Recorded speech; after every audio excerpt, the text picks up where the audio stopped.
விடுதலை சிறுத்தைகள் கட்சி சார்பாக முதல் தமிழக அமைச்சராக வன்னியரசு தலைமைச் செயலகத்தில் பொறுப்பேற்றிருக்கிறார். அவரிடம் சில கேள்விகளை கேட்கலாம். சார், இன்றைக்கு சுதந்திர இந்தியாவில் நீங்கள் கட்சி ஆரம்பித்த பிறகு முதல் அமைச்சராக தலைமைச் செயலகத்தில் வந்து இங்கு ஆய்வுக் கூட்டத்தை நடத்தியிருக்கீங்க. உங்களுடைய முதல் கையெழுத்து எதற்காக போட்டிருக்கிறீர்கள்? இந்த மூன்று கோரிக்கைகள், 3 முக்கியமான விவரங்களுக்காக நாங்கள் போட்டிருக்கிறோம்.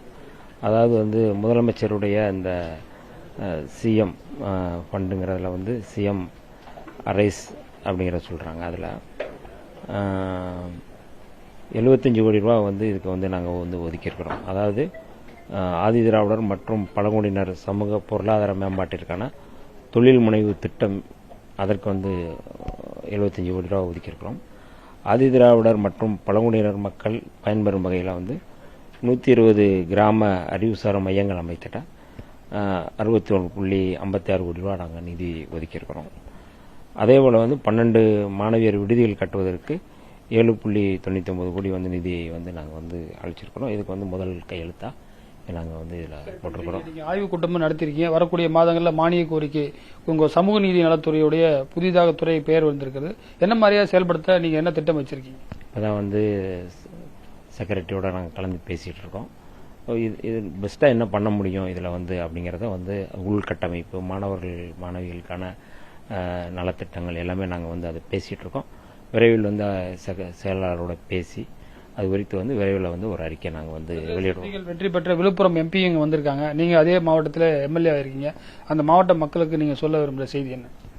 ஏற்கனவே நான் அந்த தொகுதியை வந்து இனி திண்டி வனம் அல்ல திண்டி வளம் என்று நான் சொன்னேன். கட்டாயம் திண்டிவனம் தொகுதி வந்து வளமுள்ள ஒரு தொகுதியாக அது மாற்றுவோம் என்பதில் எந்த மாற்று கருத்தில் எங்களுடைய நாடாளுமன்ற உறுப்பினர் பொதுச் செயலாளர் ரவிக்குமார் அவர்கள் ஏற்கனவே பல நலத்திட்டங்கள் அங்கே வந்து எம்பி நிதியின் மூலமாக செஞ்சிட்டு இருக்கிறாரு.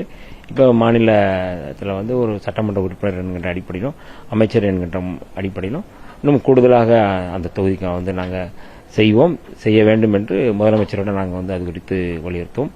அந்த தொகுதி மட்டுமல்ல, தமிழ்நாடு முழுக்க அதற்கான நலத்திட்டங்களுக்கான வேலைகள் நாங்கள் வந்து செய்வோம். தமிழகத்தில் 40க்கும் மேற்பட்ட தனி தொகுதிகள் இருக்கு. அதற்கான சிறப்பு கவனம் செலுத்தி அந்த தொகுதிகளுக்கு நலத்திட்டங்களை செயல்படுத்த. ஏன்னா நீங்க கடந்த முறை நீங்க வந்து பிரதிநிதியா இருக்கும்போது இங்க தலைமைச் செயலகத்தில் மனு கொடுக்க வந்திருக்கீங்க. இப்ப நீங்க வந்து செய்யற இடத்துல இருக்கீங்க.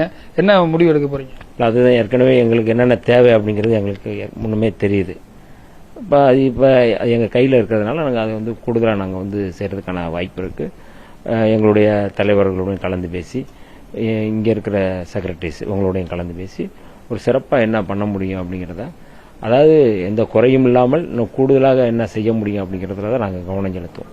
இந்த ஆதிராவிட துறையில் பேக்லாக் வேகன்சின்றது ரொம்ப பெரிய பிரச்சனையாக இருந்துட்டு இருக்கு. நீங்கள் கூட எதிர்கட்சியாக இருக்கும்போது, கூட்டணி கட்சியில் இருக்கும்போது மனு கொடுத்துருக்கீங்க. அதை நிறைவேறதற்கு என்ன எவ்வளவு சீக்கிரமான வேலைகள் அந்த துறையில் இருக்கக்கூடிய இந்த துறையை சார்ந்த மக்களுக்கே போடுவதற்கான வழிவகைகள்? இன்னைக்கு தான் வந்து பொறுப்பேற்றிருக்கேன். கட்டாயம் வந்து ஏன்னா கடந்த காலங்களில் வந்து என்னென்ன தேவை அப்படிங்கிறத ஒட்டி தான் நாங்கள் வந்து செயல்பட்டு இருக்கோம். கட்டாயம் அது குறித்து நாங்கள் பேசி விரைவில் அந்த பின்னடைவு காலி இடங்களை நிரப்புவதற்கான வேலைகளை நாங்கள் வந்து தொடங்குவோம். கட்சியுடைய தலைவர் இன்றைக்கு உங்க அறையில வந்து இன்னைக்கு சேர்ல உட்கார வச்சு அந்த தருணத்தை எப்படி உணர்றீங்க?